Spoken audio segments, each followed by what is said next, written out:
Tragedi tenggelamnya kapal motor penumpang Yunais akhirnya menemui titik terang terkait penyebab dan orang yang bertanggung jawab atas peristiwa tersebut.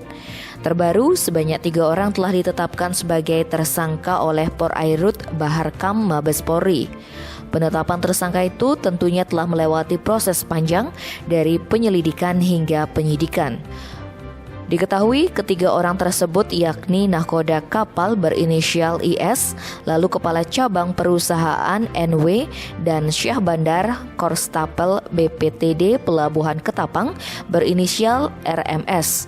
Kepastian tersebut disampaikan oleh PS Kasubdit Gakum Ditpol Airut Polda Bali Kompol Gusti Nyoman Sudarsana dikonfirmasi pada Rabu 11 Agustus berdasarkan rilis dari Mabes Polri. Perwira yang turut ambil bagian dalam proses pemeriksaan di Satpol Airut Gilimanuk ini melanjutkan, nahkoda kapal ditetapkan sebagai tersangka lantaran diduga tidak melakukan upaya atau peran keselamatan hingga mengakibatkan timbulnya korban jiwa maupun harta benda. Sementara 2 orang lainnya disebut turut memiliki peran atau andil di dalamnya.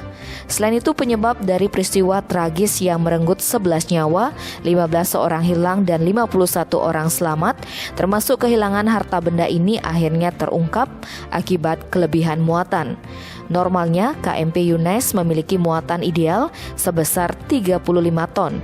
Namun saat menyeberang dari Pelabuhan Ketapang Banyuwangi, Jawa Timur menuju Pelabuhan Gilimanuk, Bali, kapal tersebut dikatakan bahkan mengangkut hingga 229 ton. Akibat kelebihan muatan tersebut, dek kapal kemasukan air laut dalam perjalanan.